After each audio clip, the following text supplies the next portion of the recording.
Como evangelizar pessoas de outras religiões? Como aconselhar biblicamente sobre depressão ou drogas?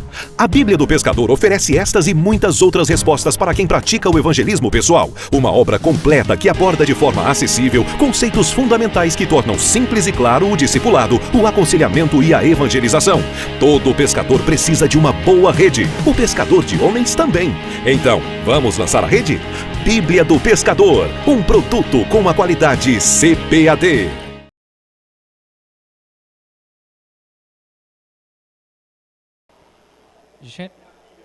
Gênesis capítulo 45, versículo 3, 4 e 5. Glória a Deus. Glória a Deus.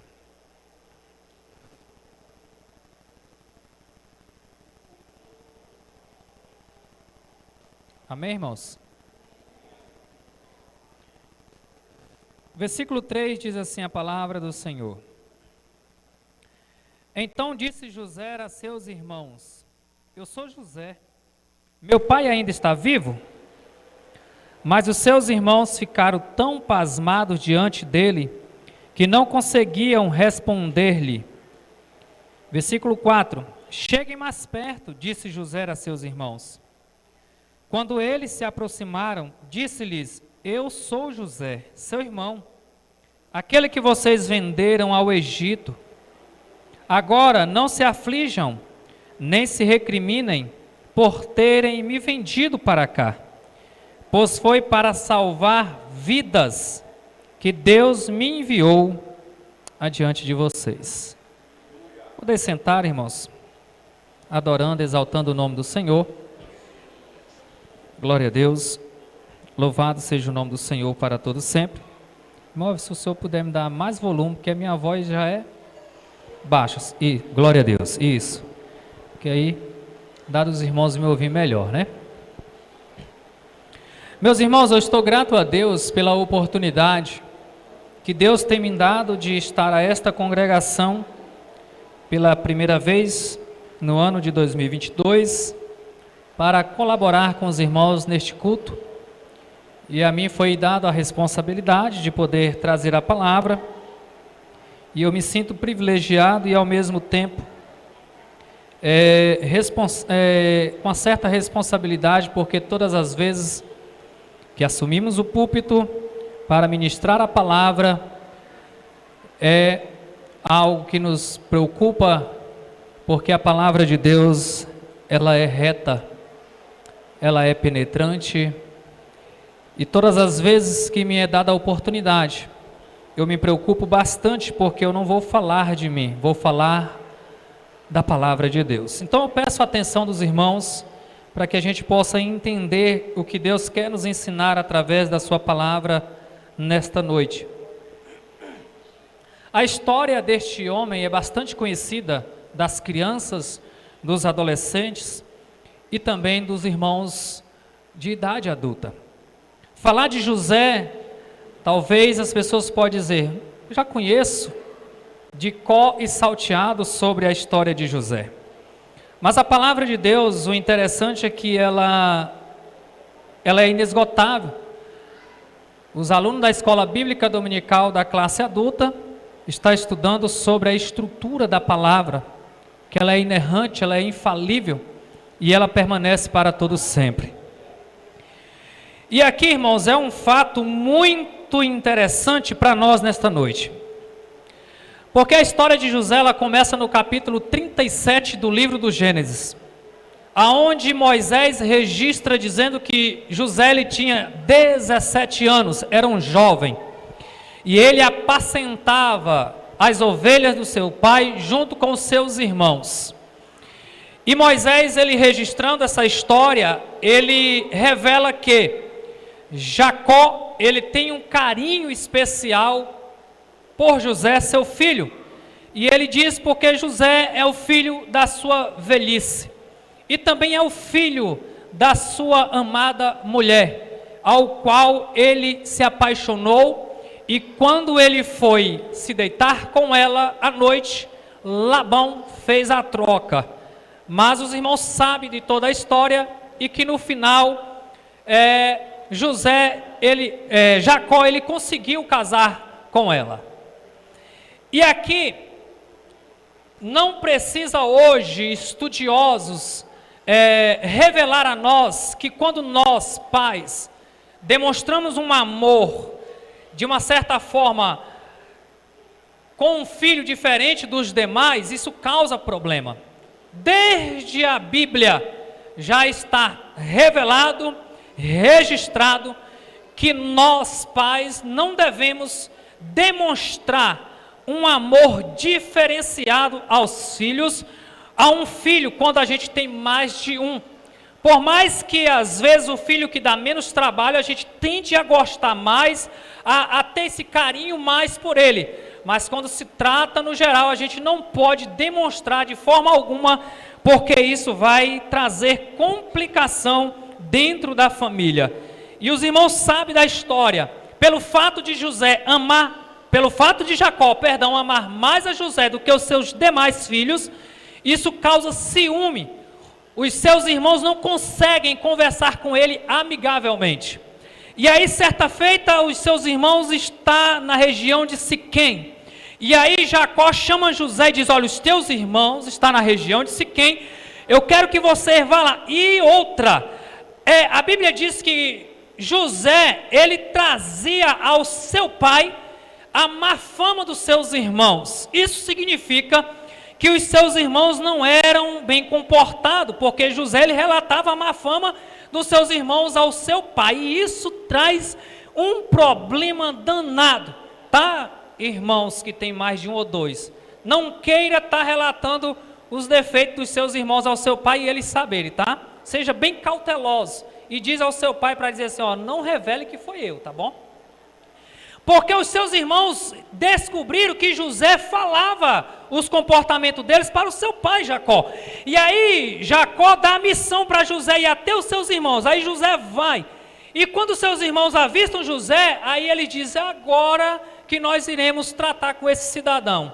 É agora, lá vem. Porque antes de José ir, José ele tem um sonho. E o sonho de José é que ele é um feixe e ele fica em pé e os demais feixes dobra-se diante dele. E os seus irmãos não gostam da ideia. José tem outro sonho que se refere a Jacó e a sua mãe. E Jacó, ele também fica meio assim, achando estranho. Mas a Bíblia diz que Jacó, ele fica pensativo a respeito do sonho de José. E quando José vai aos seus irmãos dizem: agora nós iremos resolver essa situação. E a Bíblia diz que, no capítulo 37... a Bíblia diz o seguinte, vamos lá. A ideia é de Rúben. Rúben diz: olha, vamos fazer o seguinte, nós não iremos matá-lo, iremos jogar em uma cisterna. A ideia de Rúben é jogar José na cisterna e depois ele ir lá e tirar, está registrado na Bíblia. Mas aí vem a ideia de Judá: não, nós não iremos jogá-lo na cisterna, nós iremos vendê-lo. Então a primeira ideia é jogar na cisterna, depois vender. E aí ele joga ele na cisterna. Quando vem os ismaelitas, que eles vai lá, pega José e vende para eles, a Bíblia diz que depois Rúben volta à cisterna e não vê mais José. E ele se preocupa e os seus irmãos tramam tudo. Diz: não, vamos fazer o seguinte, nós vamos pegar a túnica dele, vamos melar de sangue e vamos mandar para Jacó para ver se ele reconhece. E Jacó reconheceu. Então José é levado ao Egito. Aí Jacó e os seus filhos saem de cena. Agora entra em cena José no Egito.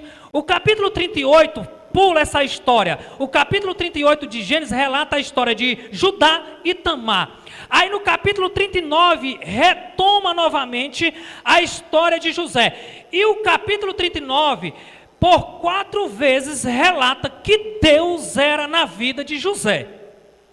E aqui eu já faço a minha primeira aplicação à nossa vida. O fato de Deus estar na nossa vida não significa que nós não iremos passar por dificuldades. Porque Deus era na vida de José. Mas se nós analisarmos, como é que Deus é na vida deste homem e ele tem que passar por tudo isso?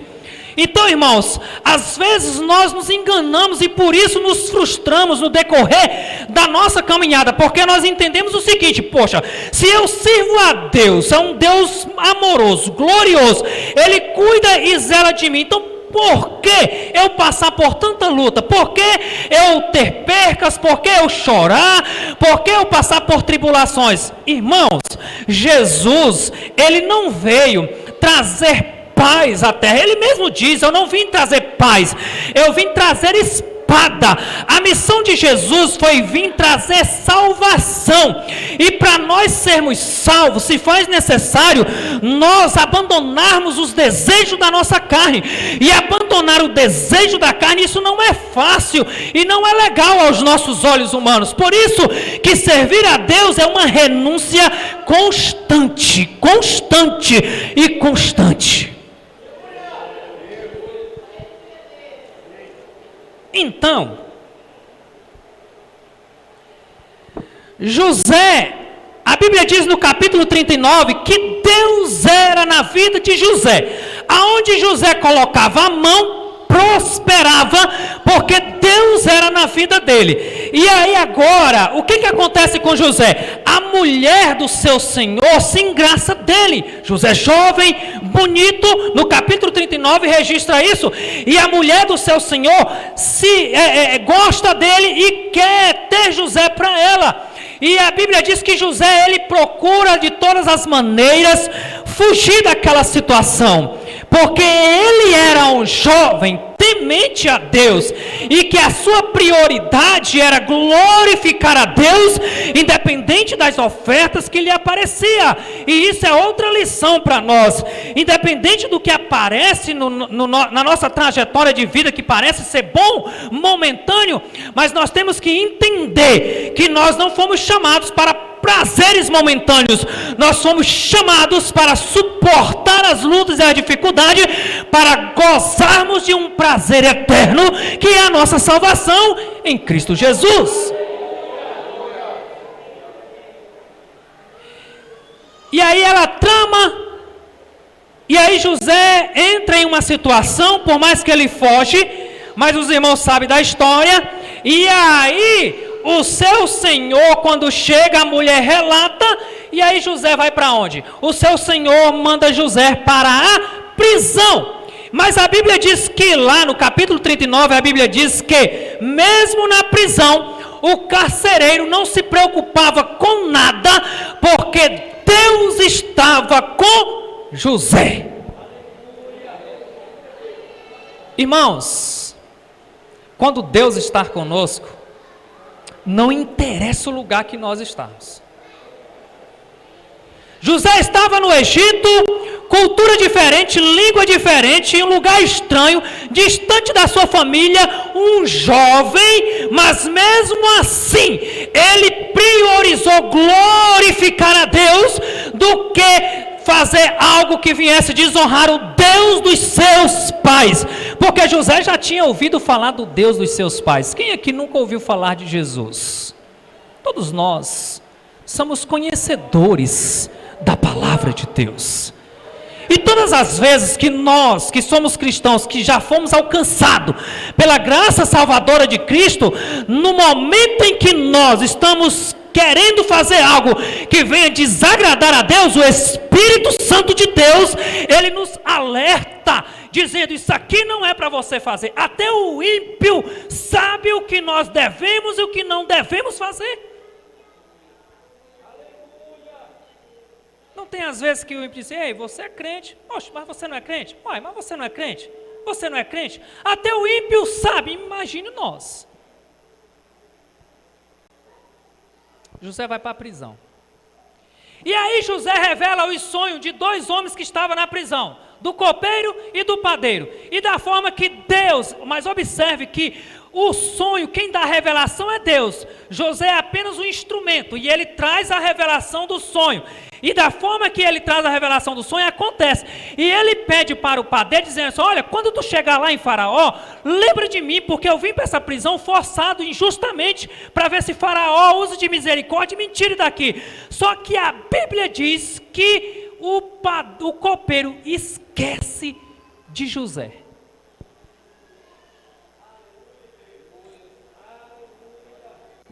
Só que Deus não tinha esquecido de José.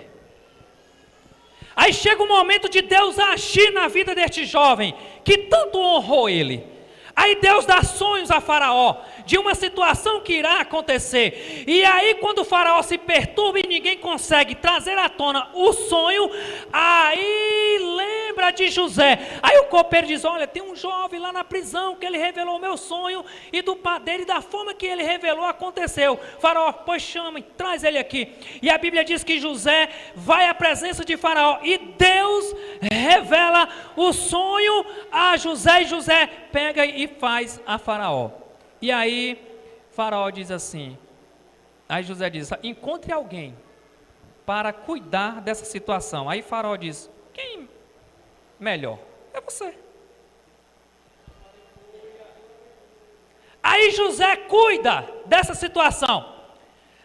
E o que eu acho interessante, que Deus ele é tão maravilhoso, que no capítulo 41, versículo 40, a Bíblia diz assim, você terá o comando de meu palácio, isso é Faraó dizendo, e a todo o meu povo se sujeitará às suas ordens, somente em relação ao trono serei maior que você. De prisioneiro agora ele está no topo, abaixo de Faraó não tem ninguém mais do que José. E aí José cuida da administração, José faz as coisas como é para fazer, porque os 7 anos de fartura, José ajunta, José compra, José vende, José administra, e beleza. Aí quando chega os 7 anos da fome, aí o que acontece? Aí Jacó e seus filhos, volta a história novamente. A fome foi tão grande, que chegou lá em Canaã, chegou lá na casa de Jacó. Aí Jacó diz aos seus filhos, olha, vá ao Egito, comprar comida, para que nós não morreremos de fome. Aí agora eles vão. Quando ele chega lá, eles topam quem? José. Só que eles não conhecem José, mas José conhece eles. Eles não conheceram José, mas José, na hora que bateu o olho neles, José conheceu. E aí é o capítulo que eu li aqui com os irmãos. José ele se revela aos seus irmãos. José diz, eu sou José, o meu pai ainda está vivo? Mas antes de José relatar isso aqui, o sonho de José já tinha se cumprido, porque no capítulo anterior, a gente vai ver que quando os irmãos de José chegam para comprar, ele se prostra diante de José, e aqui José se revela para eles, irmãos, é uma história muito conhecida, mas nós vamos aprender umas coisas interessantes aqui. Quando José vê os seus irmãos, José se revela a eles, beleza. E agora? José poderia muito bem, agora vocês me pagam.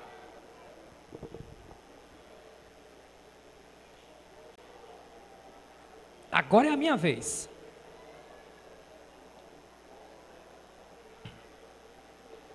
Não é assim que a gente faz, irmãos?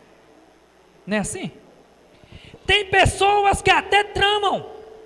Tem pessoas que até criam circunstâncias para ele trazer para perto dele quem lhe fez mal, para ele dizer assim, agora é a minha vez, agora você vai me pagar, agora eu vou falar com você de cara a cara e você vai sentir na pele o que é humilhação, o que é fazer mal para alguém.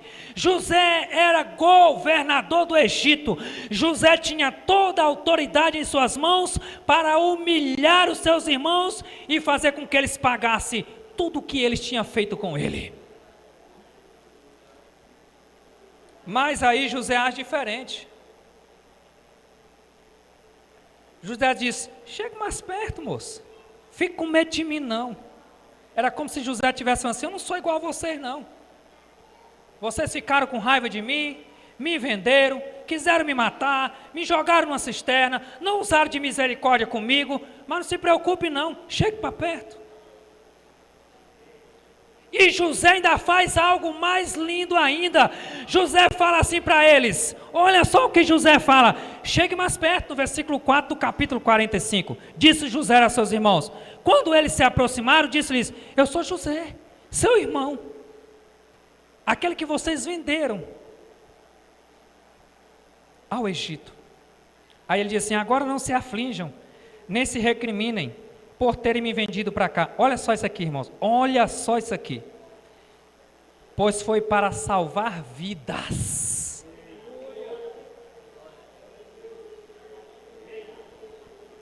Olha só a atitude de José. José disse assim, foi para salvar vidas, que Deus me enviou adiante de vocês. José, preste atenção nisso aqui, José foi vendido pelos seus irmãos, José foi acusado de forma, acusado de forma errada pela mulher de Potifar, foi para a prisão sem ter feito mal algum. Sabe o que eu aprendo aqui? Irmãos, eu lendo isso aqui hoje à tarde, meditando isso aqui, eu falei, meu Deus do céu. José tinha tudo, presbítero Carlos, para dizer assim, eu não vou mais servir a esse Deus. José tinha tudo para chutar o pau da barraca, como nós dissemos. Que arrumação é essa? Meu pai, não sei nem mais se está vivo. Os meus irmãos me venderam. E estou em terra estranha. Fui culpado de uma coisa que não fiz. Fui parar na prisão. Mas em momento algum, você vai ver José reclamando da sua vida. Em momento algum, José murmura contra Deus e dizendo, por que eu estou passando por tudo isso? De forma inocente. Onde é que está Deus? E a Bíblia diz que Deus estava com ele. Como é que Deus está comigo e eu estou passando por tudo isso? José não sofreu de traumas. Nós estamos hoje vivendo um tempo, uma geração, em que qualquer coisinha que faz com ele carrega trauma por resto da vida. Ah, eu sou assim porque fizeram isso comigo. Ah, eu sou assim porque me humilharam. Ah, eu estou passando por isso porque os meus pais não olham para mim, não me enxergam como um filho bom, e põe meio mundo de desculpas. Mas José, em momento algum, ele trouxe à tona o que ele passou na sua trajetória de vida. Em momento algum, José se vitimou, dizendo assim, eu não quero mais nada com esse Deus.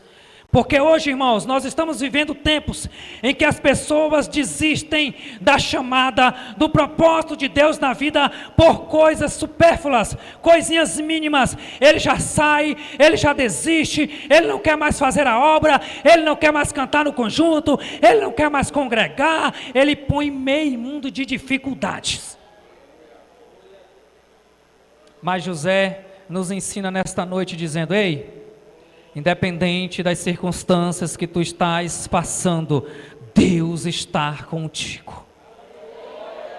Deus está contigo nessa luta, nessa dificuldade. José foi vendido pelos irmãos.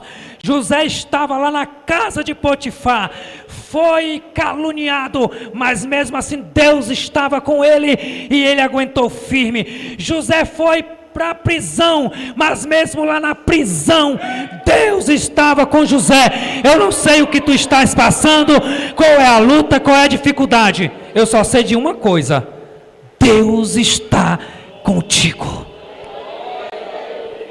Não reclame, não murmure, não abra mão dos propósitos de Deus na tua vida por causa dessa dificuldade, porque na Bíblia Sagrada nós temos exemplos de pessoas que passaram por coisas muito piores do que você está passando e não desistiu. Ei, vai chegar um momento de Deus na tua vida, vai. Quem sabe para José, alguém poderia dizer, isso aí já era. Jacó tinha o seu filho como morto. Mas no momento certo. Eu sei, irmãos, que não é fácil passarmos por lutas e dificuldades. Eu sei que não é fácil nós orarmos a Deus e parece que Deus se calou de uma forma que nós estamos sozinhos. Não tem aquele momento que você ora e de repente você olha para um lado e para o outro e diz, o que é que eu estou fazendo mesmo aqui? Parece que não tem ninguém me ouvindo. Você nunca passou por essa fase?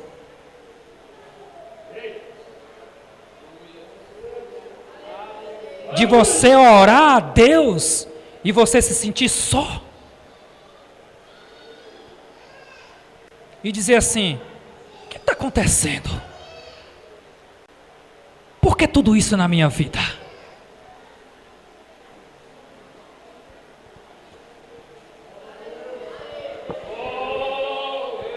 Não utilize das circunstâncias para se vingar de ninguém.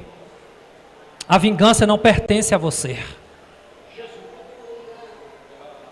José estava com seus irmãos nas suas mãos e poderia fazer o que ele quisesse com seus irmãos, mas ele falou para os seus irmãos, ei, não se culpem, porque o cristão que entende que o propósito de Deus na vida dele é esse, ele não utiliza das circunstâncias para aproveitar da vida de ninguém, porque ele entende que o propósito de Deus na vida dele é esse.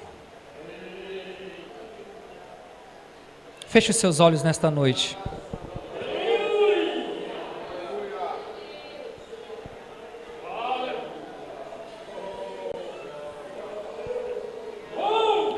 Não tem por que você ficar carregando trauma no seu coração de coisa, que aconteceu lá na sua infância, não. José tinha tudo para ser um fracassado. José tinha tudo para entrar dentro de um quarto e se trancar e não querer mais nada com a vida. Tinha. Porque, irmãos, ser vendido pelos próprios irmãos, ser injustiçado, tem coisa pior do que isso. Mas mesmo assim, José falou, ei, não se culpem, porque foi para salvar vidas que Deus permitiu que eu passasse por tudo isso. Deus já sabia do que iria acontecer e Deus preparou, levou José para o Egito, para que futuramente os seus irmãos e o seu pai pudessem permanecer com vida. Você não foi chamado para matar ninguém, você não foi chamado para jogar ninguém na cova, você não foi chamado para arruinar a vida de ninguém, você foi chamado para salvar vidas. E na oportunidade que Deus te dá, não mate, dá vida. Porque Deus nos deu vida através do seu Filho amado Jesus Cristo e vida com abundância. Isso significa que nós podemos viver e também ajudar quem está à nossa volta a viver. Se tiver alguém no nosso meio nesta noite que queira se reconciliar, que queira voltar para os caminhos do Senhor, que de repente está pensando, eu não tenho mais jeito para a minha vida, tudo que eu tenho tentado tem sido em vão, parece que Deus não me vê, parece que os meus esforços estão sendo em vão, mas o Espírito Santo de Deus está aqui nesta noite para te falar. No momento certo eu entrarei com providência na tua vida. Fique de pé, igreja. Eu quero orar por você nesta noite. Tem alguém para Cristo nesta noite? Se tiver, venha.